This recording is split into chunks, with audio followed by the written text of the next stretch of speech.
welcome to Lockdown Coffee. It is episode 10. We are in whatever week of lockdown, I've lost count, 14, 15, who cares? I don't know. This one, God, I'm so excited about this, everyone. We're talking marketing. Now, to date, in the previous 9 episodes, we've had amazing coffee operators, we've had roasters, we've had baristas, we've talked about social impact, we've shared a lot of inspirational stories. And one thing that's come across to me all the way through is how much everybody is doing for each other in the industry at the moment, and just generally during lockdown. It's one of the positives that's come out of it. But boy, oh boy, what I've got for you today with Max is something quite extraordinary, because what these guys have done is, I've never heard of it. So basically, these amazing people have put together 240 pages of marketing, communications, and research advice and actions, I would say, and they're going to tell us all about it. But before I invite them to start speaking and explain who they are, I just want to show you a little bit of what they've done, and explain that this product can be freely downloaded. It's free, but there's zero, like, you don't have to sign, you don't have to give away any subscriptions. This isn't like one of those webinars where we go, here's 5 things that you can learn, and then those 5 things are sign up to this course, give us money, give us more money. No, this is 240 pages of absolute free stuff. So here it is. If I can find the right page, here it is. So I'm just gonna share what this looks like. It's called, I'm just gonna go straight to it. It's called the Pub, Restaurant and Coffee Shop 100-Day Brand Marketing and PR Playbook. It's like an MBA in a document, basically. That's what it, and honestly, I've read it through 3 or 4 times, and every time I look at it, I'm completely wowed. The details on how to download this is in the description of the video, so it's very easy for you to go to it and literally download it. All they ask, if you can, is a small donation to Hospitality in Action, and I believe they've already raised like £3,000. And just take a look at the kind of information you are able to get your hands on for free. I'm going to say that again, this is free, that will help you immeasurably.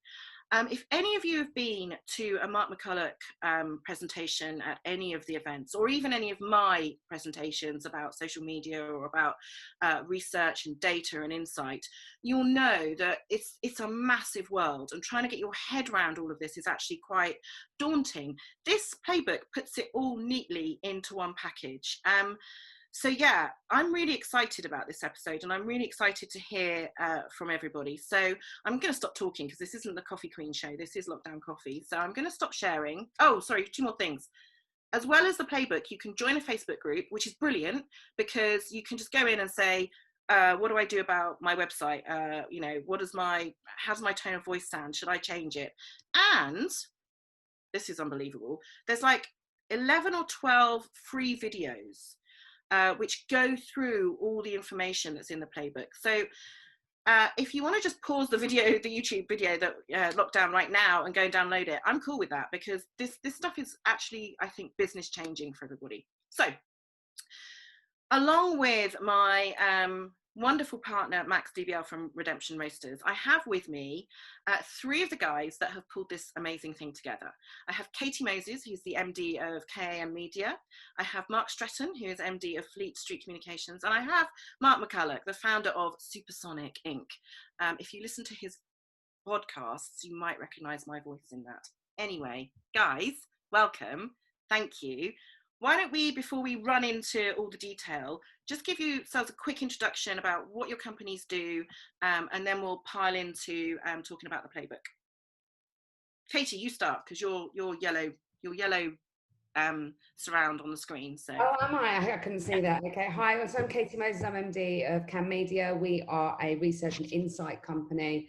We specialise in helping people to understand their customers, in hospitality, but also grocery retail. And the majority of the work that we do is bespoke, but we work on sort of both sides of the coin. So we'll work with retailers, whether that's coffee shop, whether that's restaurant, whether that's bar, whether that's convenience store.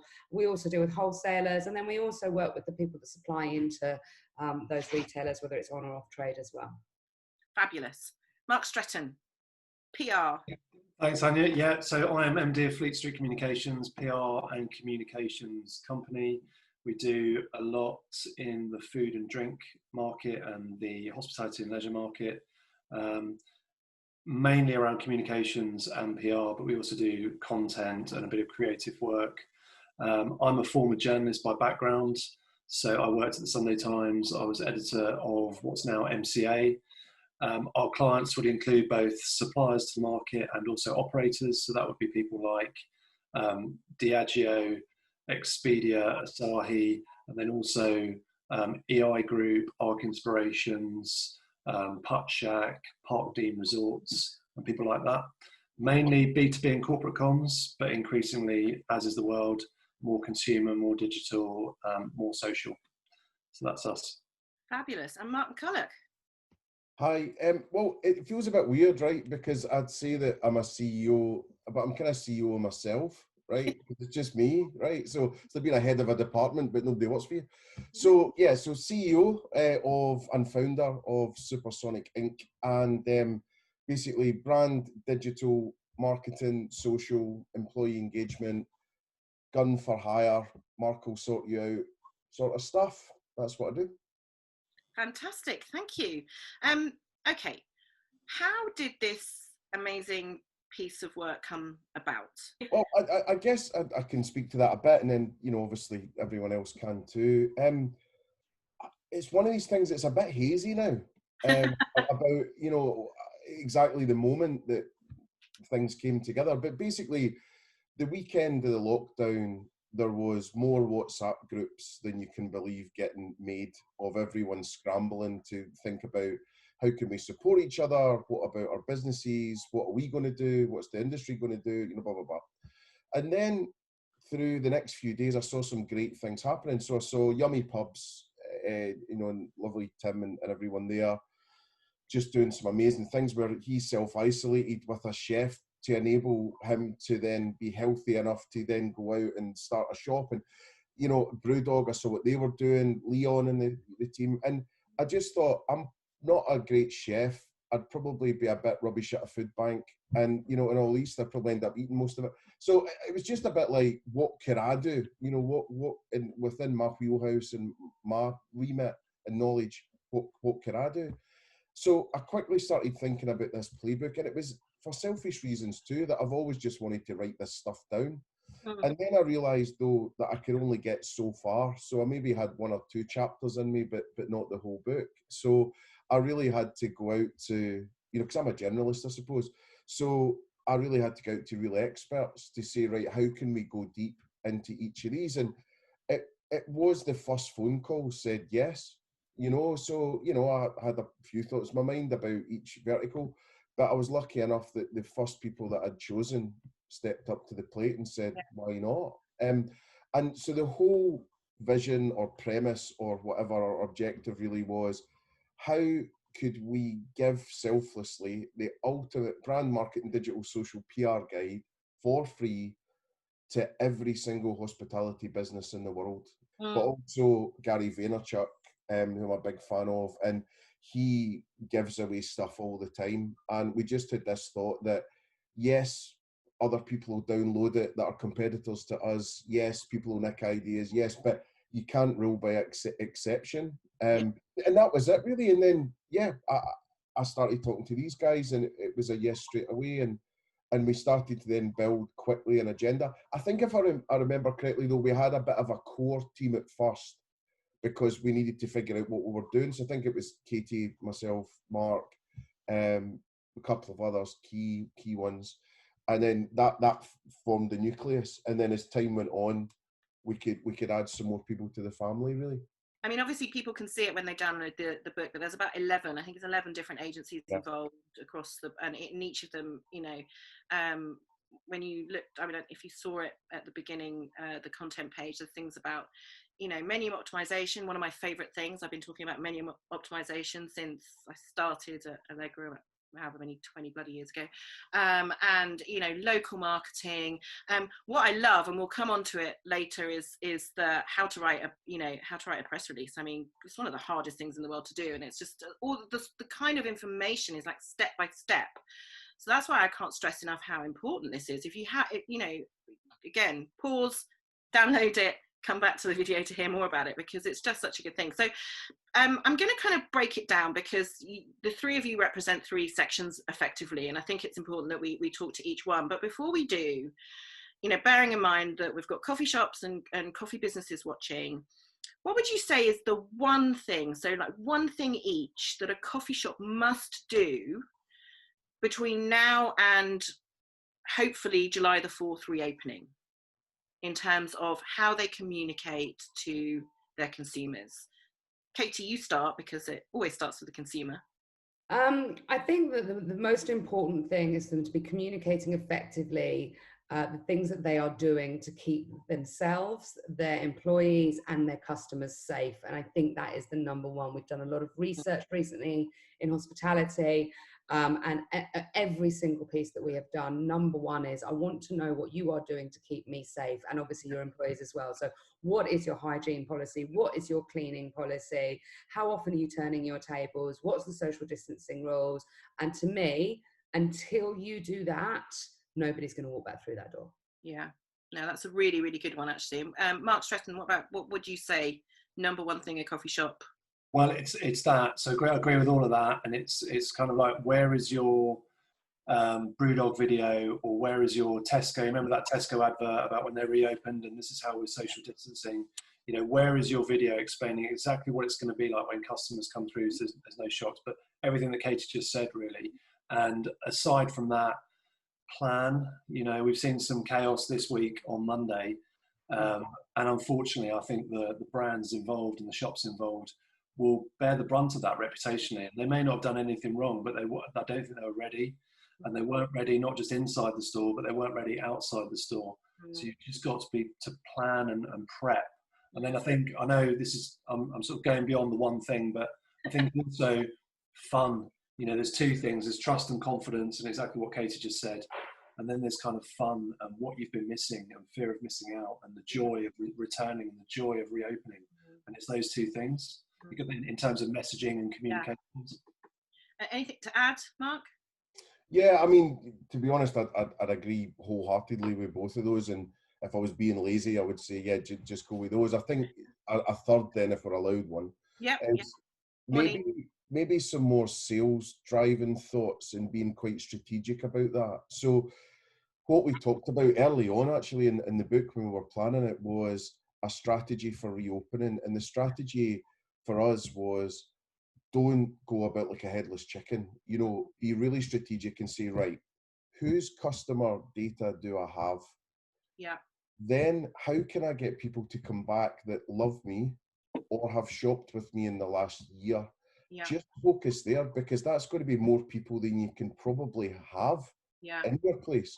So I would focus way more of my efforts, like 95% of it, on retention, and much less. And then those messages going through of, we're safe, and also just being on brand. I've seen Caffeine today, right, who I absolutely adore, on East Castle Street and Great Pond Street, and Peter and the guys there, you know, they've done a lovely thing, that they're making it fun, and they're like keeping Fitzrovia refreshed since 2009, and you know, and quite loud signage, and just so I think there's a balance. But I would say, to add to that, don't just put this stuff out there and sort of cross your fingers.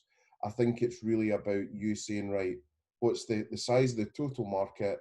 Who have I already got? How can I get them back? And then from there, how can I get them back 3 more times in a short period of time? Because people have got new habits now, right? I've got a Tassimo machine that I'm not really in love with, but it's what I've got, right? So from that perspective, you know, although Union Coffee did send some lovely coffee the other day, so that's nice. but my kettle takes too long to boil. So I think, so I think we need to break the habit, and we need to get people to get back into those new old habits again. That habit thing's huge, isn't it? And I guess there's probably a bit of concern that people have lost the habit, or they've upgraded, to Mark's point, whatever they've got at home, and it's how you kind of renew that relationship. And there's lots of conflicting consumer data out there about that as well, because you've got, you know, things coming from YouGov, things coming from TNS, from Toluna. I mean, I did a small piece, you know, and I think it really depends on when you speak to the customer about what they're saying. I mean, I spoke to customers early on in a very small piece of work just to go with my free report. And, it, you know, the main piece was most people saying, I'm just going to go back to normal, but more people than before saying I'm going to go less. And you know, that is a concern, but it is also because at the time of doing the research, nobody knew what on earth was going on. No one knew what new normal was, and we still don't really. So we still are a little bit finger in the air. And that's actually quite important, I think. You know, I'm really glad you mentioned consumer data and understanding your customer and reaching out to your existing and your known data, because that kind of really neatly, so thank you, Mark, segues us into that first section, which is putting the customer first. And obviously, you know, myself being where I come from, that's something I've always banged on about forever and ever and ever. So I'm glad to have an ally in the top corner with me. Katy, where can businesses look and how can they get their heads around the data they own? Because I believe most businesses, particularly one-man coffee shops and even small chains, and you know, Max, you can maybe bear me out on this, might not know exactly where to start on how to pull together their data, because it's probably, they're thinking about roasting their coffee, they're thinking about opening, you know, they're thinking about putting screens up, they're thinking about the app. The data is something that is always sadly being to the bottom of the pile, even though it's showing up. So where would you advise them to look, and how can they use it? That's a lot of questions. I know, it's one really. I'll try and get through. So the first thing I want to point out, and I always make this point whenever somebody asks me about data, is that the word data in itself can be scary. You know, this phrase we've got about big data and get your data in it, and it's a bit like, well, hang on, data is just information. It's just commentary. You know, you can gather data, you know, every step you take, every move you make, every swipe of the keyboard, every conversation you have with anybody, every table you wipe down, you will get data from that. You will get information from that. The biggest thing that I think that scares people is just that word data. So think of it as information for a start. The second thing I would say is to make sure that you're collating that, because there's no point in wandering around the world going, oh, I think 30% of people like that and 20%. That's of no use to anyone. That's essentially just a bias sample. Yeah. So you really need to make sure you're collating something and that it's as objective as is possible. Also, remember that your data comes from various different sources. So if I were a coffee shop owner, or a small independent, was one of the big boys, your data comes from 5 main areas. And if you don't have all of these areas covered, then you've got a gap in your insight. So your first one is obviously your sales data. So what's been bought? What is your EPOS system telling you? What's your ordering system telling you? And what actually has been bought? That's great, but that only gets you to step 1, which is what have you sold. It doesn't get you to what could you have sold, what should you have sold, what do people think of you, what would people like to see in store, etc. So at that point, you've then got to go out to speak to customers. So speak to your current customers. Now, whether that's focus groups, whether that's just a card left on the table, whether it's an online site, whether you're using someone like Feed It Back or, you know, any of those guys who all do a fantastic job. You've then got to speak to your staff. You know, these guys are out there, they're on the front line, they know more than you do. Believe me, if you run a store, the person that stands behind your till knows more than you do about your customers, unless you've got some amazing customer feedback system. You know, we hear of staff that say, well, there's a certain area where the Wi-Fi doesn't work, so the card machine doesn't work, so we've got to get the customer to walk up to pay. And we've got MDs that don't even know that's the case. And that's a real sticking point for a customer, especially in this next situation, if they can't get what they want, you know, sort of at table. So once you've spoken to your sales, your staff, then you need to look at competitors.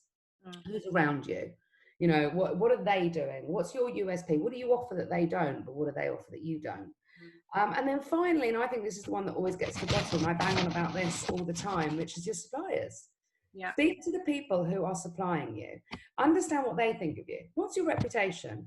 Who else do they supply? Who else is doing things better than you, and how are they doing them? What can you learn from them?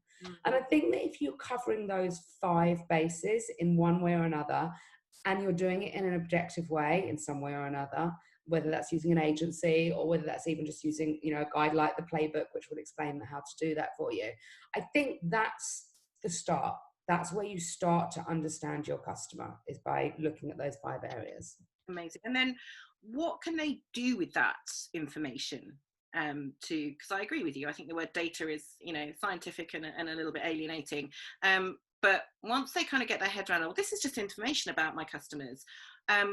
Okay, so I know that my customers are generally, you know, in their 50s and they're pretty cool and they like, you know, whole bean and they all drink, you know, a Chemex rather than getting a flat white. But what can they actually do with that information specifically when we're sort of thinking about the reopening phases? Because that's what we're, you know, thinking about now. Most coffee shops are, you know, trying to get ready for the next 3 weeks or whenever it is. Some of them are already open on takeaway basis only.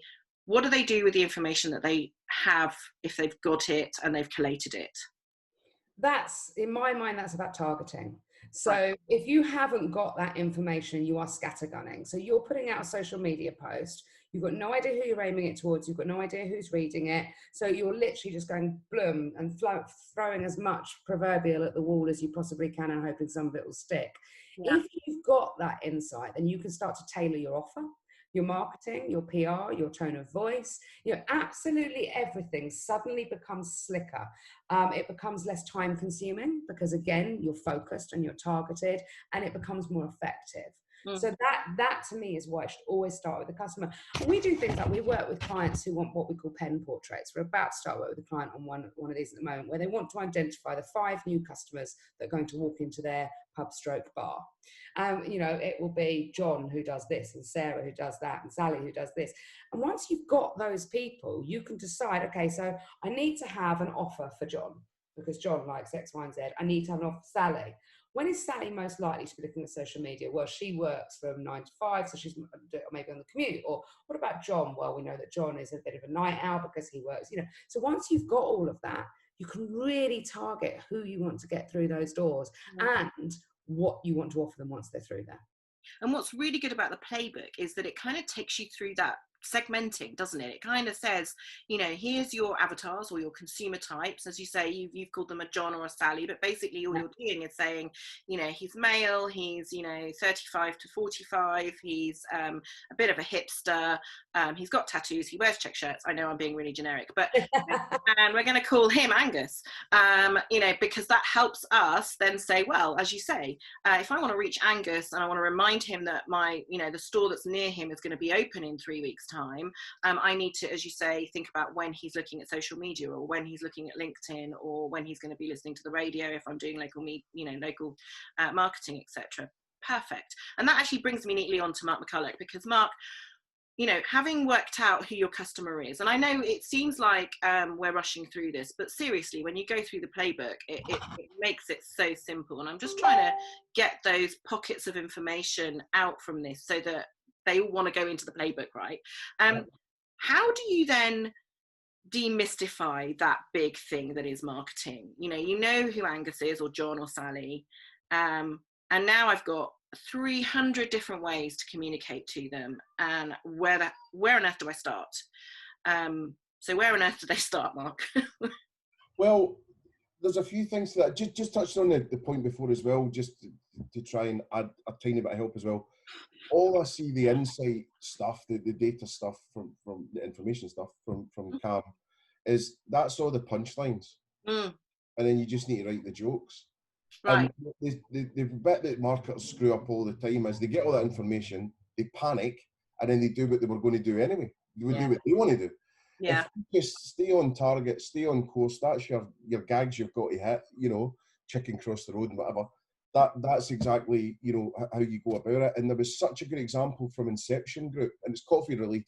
So it was espresso martinis. And what they worked out was they went into the sales data, they saw who was buying espresso martinis, they triangulated that information with the social media and email accounts, and then they hit people up constantly with, you know, sexy, alluring images of espresso martinis until you came in, and they could then square off the triangulation to see you come in and bought.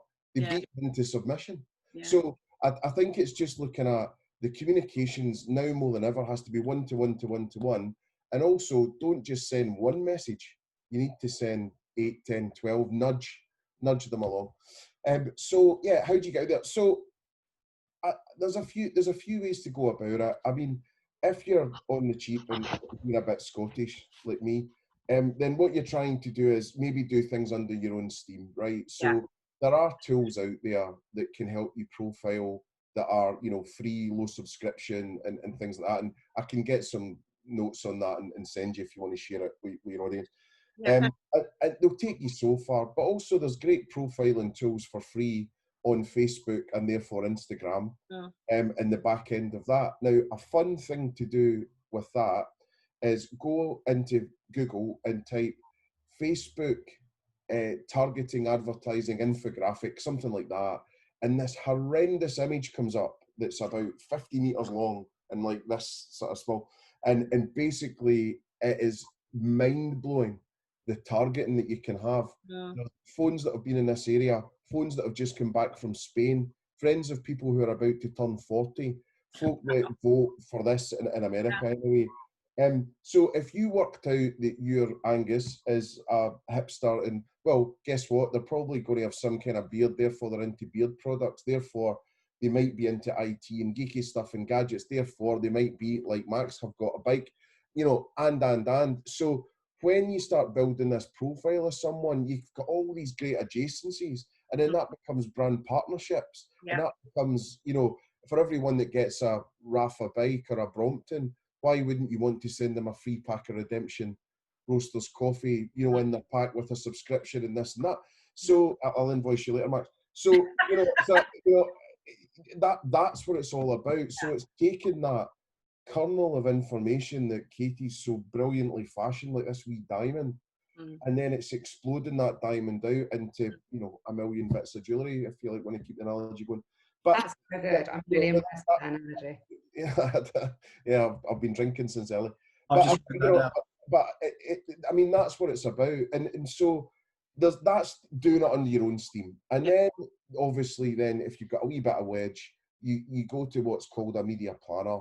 You know, so you go to an agency, and it's the Dominic Cummings, usually of the agency, the boffin, who doesn't speak much.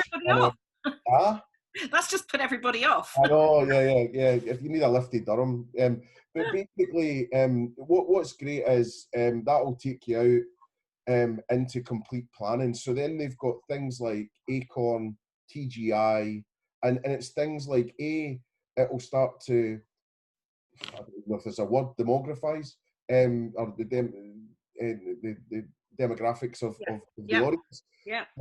And then from there, what you can go into is usage and attitude. So you can start saying to them, what do you think about Dominic Cummings driving to whatever? What do you think about Black Lives Matter? What do you think about pink socks? You know, and you can start to build a picture of people's usage and attitudes. So you're matching all that together.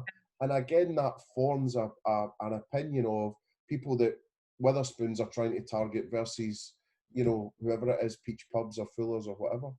And is this information something that businesses use then to help with the next thing, which is, you know, defining, or rather they've already defined it because they're standing, but, you know, ensuring that they're on brand with their DNA, with the USP, with the tone of voice, you know, once they know who their market is, can that change the tone of voice? Can it change the DNA?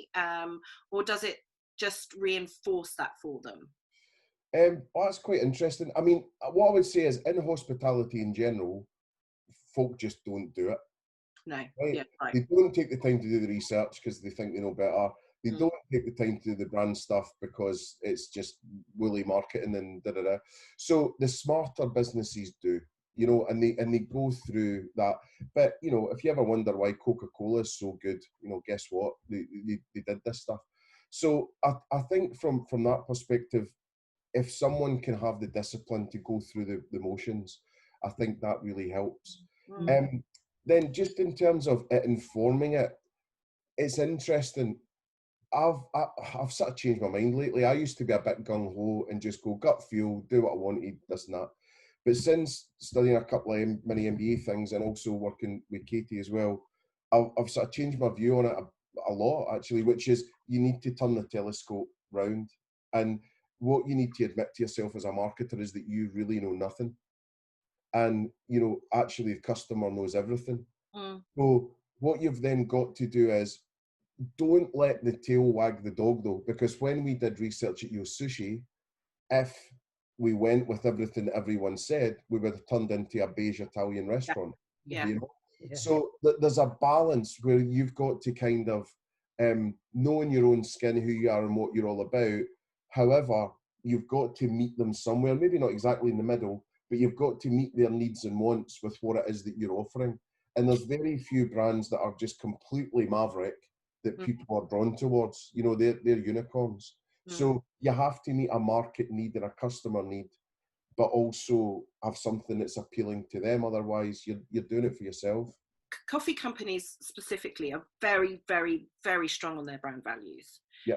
Many of them have been born out of very specific ethics. The fact that they're sourcing coffee in the first place is often, particularly for specialty, the number one thing, and that's the most, the ethics and the sustainability and the story around that is like number one. And I'm glad Max is nodding, because that reinforces that I do know what I'm talking about. But so when they're then actually targeting their customers, and I know I didn't send this question to you in advance, so I'm sorry to throw it on you, and all of you, please do jump into this. But let's just say we have a brand who has, very strong values, has a really good DNA, is based on, a really solid foundation and story, has a USP, already has a tone of voice, and then it discovers it has customers that are completely off peak. Maybe they're really kind of, I'm going to make this up, a real punky kind of coffee shop, and they've suddenly realized that actually a fifth of their customers are 70 plus with pink rinses. They want to retain those customers, and clearly those pink rinses like the brand DNA. So what do they think about adding something for those specifically, those consumers, or do they just carry on as they are? I mean, because that's the kind of thing that can come up with information and insight, is that you suddenly discovered you've got customers you didn't even expect to have. Can I jump in there just for a second? Please do, Just to add something to what the genius that I know Mark's about to come out with. But when we speak to people and we ask them why they're visiting hospitality venues, we're looking at somewhere in the top 70s of people, as in 73%, I think is the exact figure, who say, I want something that I can't get at home. I want an experience that I can't get at home. So when we're talking about that, so say, a fifth of those customers are not exactly what you're expecting. They might not be looking for your brand DNA. They might just be looking for something that is different from what they've got at home. So it doesn't mean in my mind, it doesn't mean that you have to change the experience. It means that you have to understand there are other people that are part of that experience. And I think how do you keep them happy? Sorry, Mark. Yeah, no, and I think that's important, and I'm really glad you said that, because that's kind of what I was driving at, is because what small businesses might do is unlikely to hire an agency, so they're going to squirrel away at all their information, they're going to go through the playbook, and then they're going to go, holy hell, I've just discovered that my brand DNA doesn't suit some of these customers. Should I change everything? Because that's the natural sort of, and obviously they clearly shouldn't. So, but Mark, carry on please as well, if you want to add to that. Yeah, oh Christ, there's a lot in that. Sorry. Well, I guess what I would say is, going back to Katy's world, is how do you know it's not for them, depending on their age? So I think I would totally sense check that. You've got to talk to them, haven't you? And just say, and actually put your brand positioning in front of them and say, does this resonate with you? And then get that. And then so maybe a more extreme version would be if you had people who were allergic to coffee or caffeine that were your new customers, or people who didn't like, fair trade and equality. So all of a sudden, the National Front become your new bunch of customers, and it's completely at odds with, who you are, and, then you've got a bit of an issue. But I think in the main for most values, I mean, they're not that extreme. Certainly with coffee companies, there'll probably be something about quality, there'll be something about equality, there'll be something about crafting, there'll be something about people, there'll be something about the world. There's probably 10 that are in most coffee companies, wheelhouse. So I'd be surprised if they were really at odds with, people that were intellectual enough to appreciate what good coffee was all about. So you're kind of, and you're speaking the same language to a certain extent. However, what is an interesting thing from what you've said though is you could discover through research that you've got a market opportunity with someone that you never thought about, you know. So all of a sudden your sushis get, 80-year-olds with their false teeth out because the sashimi's so soft. I don't know. But you could but the stools aren't very good for them, and the Japanese music isn't great. So, if you sit down and look at that, then there's a strategic question, which is, do you extend the brand out to be encompassing and more generic for everyone? Do you keep the brand strategy and the brand DNA, but change your product positioning? Maybe like B&Q did with their OAP's day on a Wednesday or whatever it was. And you just have something specific for that market. Yeah. The other thing you could do as well is you could look at some sub-branding as well that's maybe more suitable for that. There could be a kernel of an idea there as well. But I think what you'll find with most brands is they get off to a flyer with the founder's brains all on a page, and you get to a certain size and then you sort of creak, because not everyone's sharing in that one page that's been written down somewhere. Yeah. And you need to share that.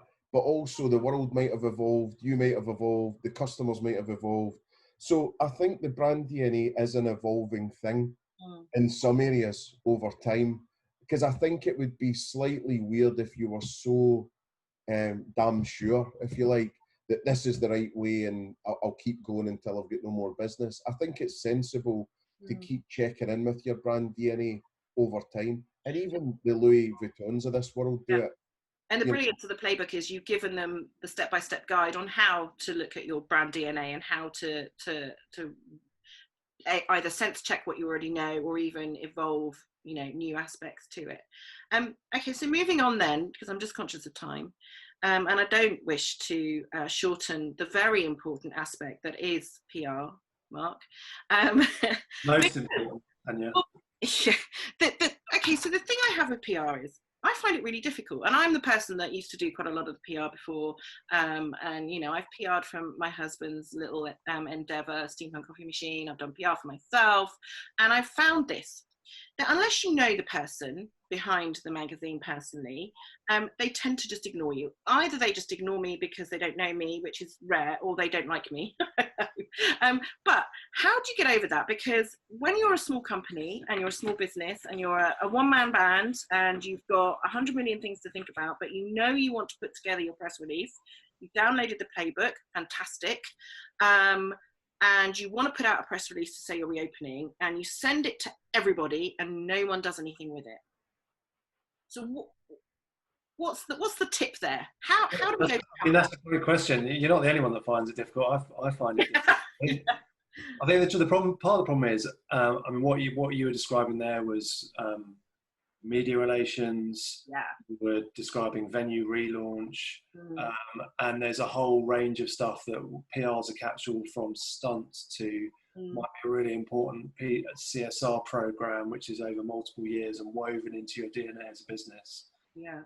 I am going to get around to answering your question, but I think what we do inevitably comes from what Katy does and what Mark does, and you have to do that piece of work, or ideally you would do all of that piece of work, and then and especially in these times where there's so much more integration between the disciplines. Yeah. And I think the best thing that we can all do, and what I really like about the playbook, is that we're all sat together, giving our take as a component in a big piece of work. And I think the benefit of sitting together is that, when it comes to PR, that's an iteration of what you're trying to achieve, which comes from your DNA, which comes from whatever the campaign might be. It could be a stunt, it could be a big program. In terms of trying to get standout and trying to get that cut through, which I think is your question, how do you get cut through? Yeah. I mean, it all depends on the situation, but I think we always start from a point of relevancy. How can I be most relevant? How can I stand out? I do think in most cases, it's a huge sweeping generalization, but the best comms or the best PR, whatever you want to call it, starts with a real piece of insight or data or a nugget or a kind of absolute truth, which you might not have seen coming until you get into the research, until you get into the brand DNA, until you get into really understanding who your customer is or who your customers are and the different groups. So I think, you know, there's no hard and fast rule, but you've just got to try and be relevant. And I think increasingly everyone's talking to the point where it's becoming a bit hackneyed about creating an emotional response. You have to try and drive an emotional response, whether it's someone writing a review or someone tweeting you back, or if you trigger something in them, they're engaging with you, and that's what you've got to try and do. And I think there's also, it's not a science, it's kind of, it's not an art either, it's somewhere in between. But if something doesn't take, if you're trying to get a press release or your story into some form of media and it doesn't take, you might have chosen a really bad day, or you might have chosen a journalist. So you try again. You've got to know who your audience is, and that includes the media that you're targeting, and understand what they're writing and what's going to work for them, and you know what their publication is going to be interested in. But there's also, you know, a relaunch of a venue that, you know, there's 100 ways of doing that, but I think it's about looking in your local area. I mean, Mark does a brilliant concentric circle sort of marketing model where it starts in the four walls and it goes out, you know, until you're 500 yards, a mile, and then you're online from the venue. But you've got to kind of look at your locality, if that's your audience, how you're going to get people back in. Just creating noise about being reopened, that is going to be a big one. And it's really interesting because we've talked about this previously, but the return of the leaflet through the front door is definitely a thing. You know, on one side, this is how we're safe. On the reverse, this is the great stuff we've got for you. Or, you know, the lamppost marketing. I've never seen so much lamppost marketing as I have in Shutdown, all the way through to some sort of clever, integrated, boosted piece of social activity on Instagram. Or, I mean, Facebook, as Mark was saying earlier, is mind-boggling. So, I mean, that is a great place to start if you're relaunching. And you want to do some very cost-effective targeting of people, you know, a mile around your venue. Yeah. Can we actually talk? We tried that the other day. Actually, one of our venues reopened. We did a geofence of a mile around the venue, and we pushed a discount code out to, I think, 20,000 people on Instagram. We got such little conversions. Surely we did something wrong, or people are just not making that connection between Instagram and, hey, there's a coffee shop around the corner that's recently reopened. Which one is it? I think there's a few parts to that. The variances are the creative that you put out and what you wrote. I don't know how engaging or not engaging that was. With, you know, the current situation, you know, there's not shed loads of footfall at the moment, you know, so it's kind of like every coffee shop and restaurant wants to be busy at the shoulder periods, for example, and then that's when there's no people because they're all working usually, and you know, so I wouldn't be too hard on yourself. And the other thing I would say is you can't just do it once. Like, you know, you've got to keep going, keep changing things, but also, you know, there's maybe some hard work to do as well. So with the followers that you have on Instagram, did anyone DM every single person that follows you one-to-one to say that's a great messages? that's a great challenge. That's the work. That's the hard work, I'm afraid, you know. So it's those types of things that pay off. But what you could do is say, if you live near us, you're so great you follow us, if you live near us, then this. If not, here's a discount code for something online or whatever. But unfortunately, it's the hard yards that few are wanting to do. And Robin Rowland at Yosushi used to always call, you know, social advertising or advertising in general armchair marketing. So it was just a little bit like, click, right, let's go. But it's that plus something else, plus the door drop campaign, you know. And could you even make it fun where, you know, you put pictures of people you know that live locally to say, you know, like a missing cat with a little tear off. Have you seen this man? Missing customer, you know, it's a picture of Katy with. Not sure about data protection, but it's very fun. Love that idea. You know, it's that stuff that. That's another invoice, Max, coming your way. This is close to your voice. It's an expensive session, isn't it? Yeah, can I just have your mic? I don't mind. So, yeah, that's my advice. It's just, yeah. I think just to add to that, I would say you can't turn it on and off. To Mark's point, both in terms of that activity, that paid for activity, but and you can, I would need to look, but you could have a brilliant feed, but it needs to be there and it needs to be busy and engaging and tone of voice and you know, I think sometimes across the kind of PR and comms piece, and I'm sure wider as well, people can turn it on and off a bit too much. And I think you need to try and have an established presence. And I think I read somewhere in the playbook, and it might have been in, I don't know which section it was, but it was to do with the social marketing. And we've obviously moved on to that. So it would be great to just do a last little sort of note on that. But I think I read, you know, to put 5 posts a day or something like that. And it's about the consistency, isn't it? And surely that's true of any kind of small nuggets of marketing, because obviously you can't do, you know, big, massive pieces of advertising if you're budget stricken. But what you can do, it's about repetition and it's about consistency, and then, you know, from a PR perspective, or rather because PR isn't just about getting an article in a newspaper anymore, is it really? It's about, I mean, I know it's press relations, but it's more it's wider than that. Am I right, Mark? Is that? Yeah, absolutely. I think I mean, we in the playbook we take a moment just to talk about, you know, PR and comms, or whatever you want to call it, in the context of the marketing, the brand sort of marketing spectrum, and just talk about earned media. This idea that, you know, it's something that the content or the idea or the story is good enough to earn its place in whatever medium you're targeting, whether that's the local newspaper or whether it's getting people to post about it, you know, in Twitter or on Facebook or in Instagram.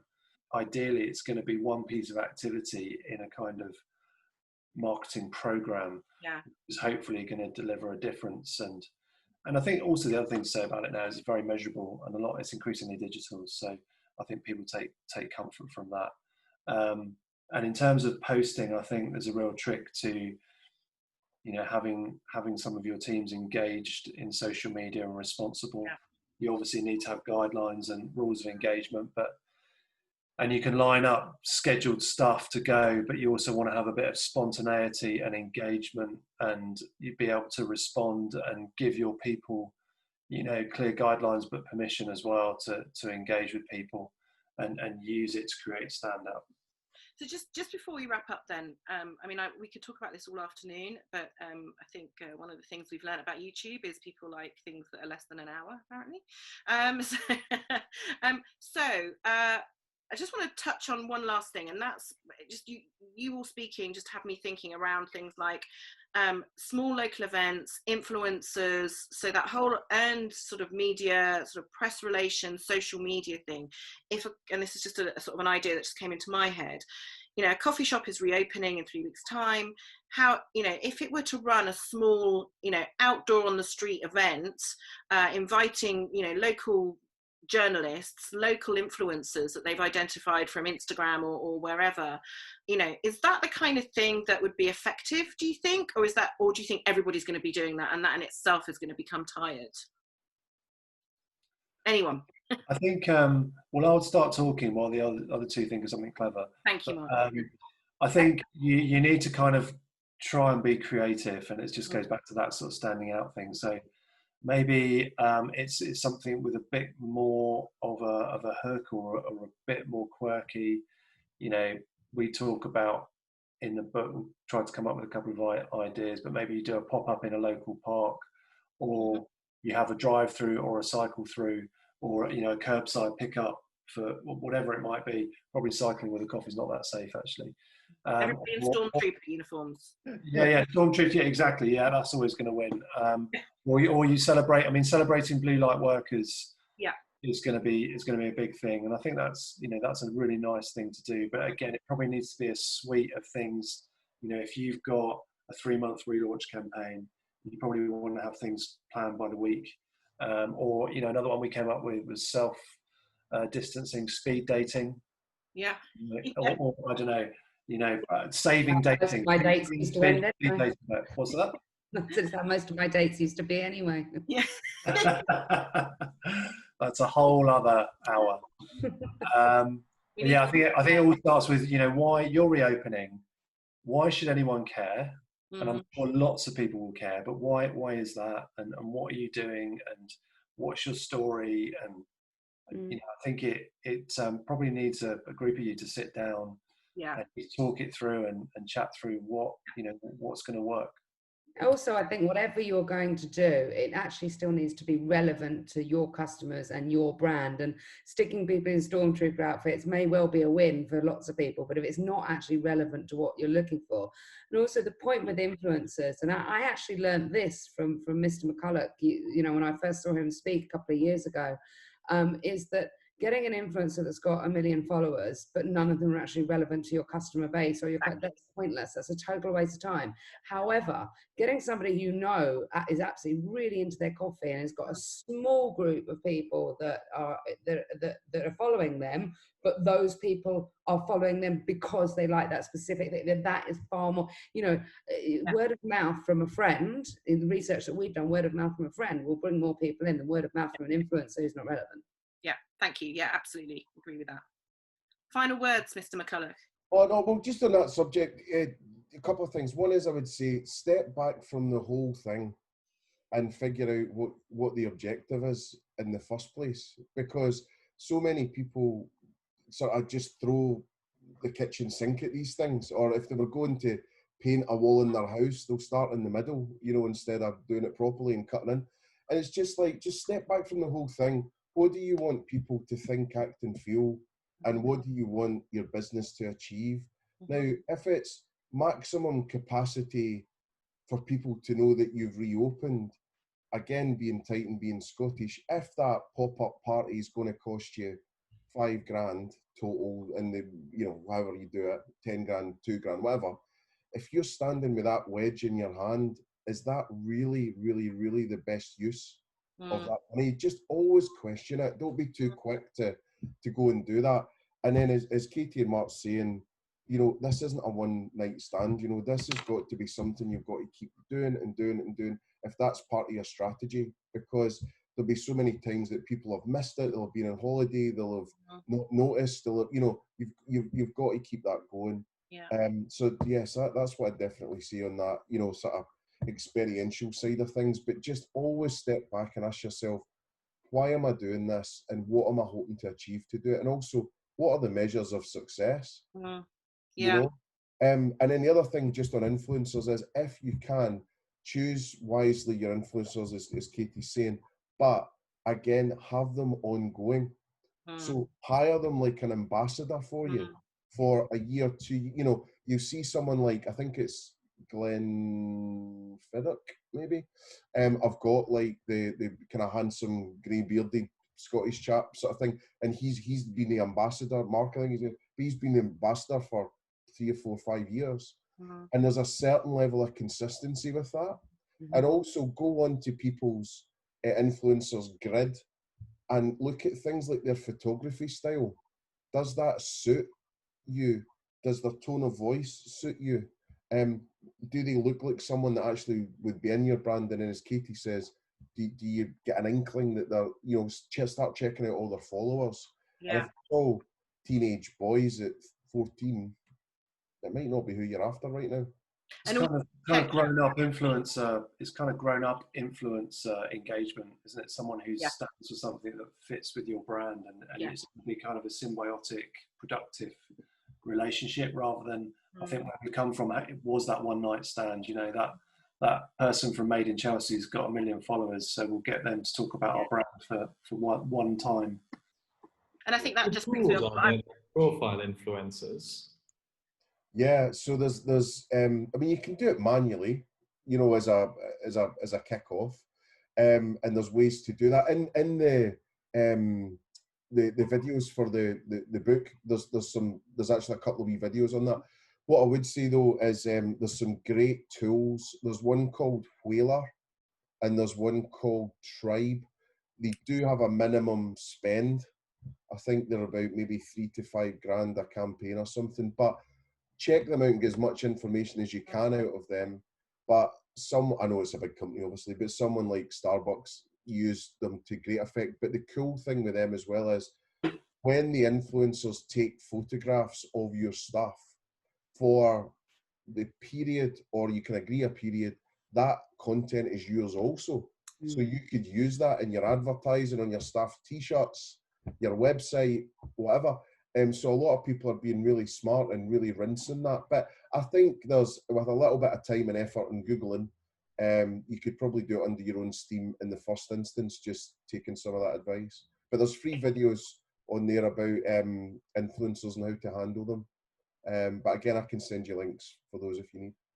Yeah, I mean, I think everyone should be downloading the playbook so that they can get to those links. True. Get to the end level. The last thing I'd say about influencers as well is that to check that they're authentic, because often as an audience member, you'll see someone who you think is, a very famous comedian comes to mind who I'd associated with being very body confident and not being particularly concerned about how she looked or how she acted.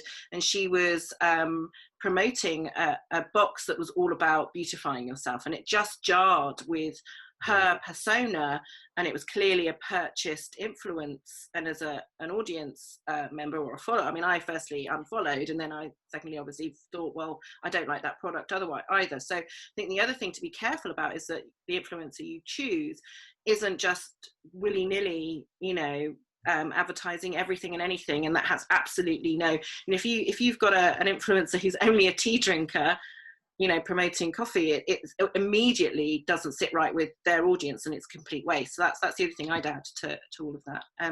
Guys, this has been immense, informative, inspirational, amazing, exactly what I would have expected from three people who got together and put together a hell of a lot of their time to develop a playbook. I'm going to wrap it up now, unless anyone has anything else they want to add. No? Fantastic. People watching, click down into the description, click on the link. It says 100-day playbook. Download it for free. If you want to do a donation to Action Hospitality, that would be amazing. You can then have access to the Facebook group, all the videos, and all of the information that will basically enable you to do exactly what these guys have been talking about for the last sort of 45, 50 minutes, which is really step up your brand and how you approach communicating what you're about and what you're going to be doing. And I hope that this episode has really helped you all. Thank you, Katy. Thank you, Mark. Thank you, Mark. Thank you, Max, as always. And next week, we've got suppliers. Again, another really good episode. We're talking to Outpro, we're talking to Alan Reed, we're talking to Pollen and Grace, and we're talking to Beautiful Dairies, all about the things they've been doing during lockdown to support coffee shops. So that's a not to miss. Subscribe, like, share, all that jazz. Thanks, and bye, everyone.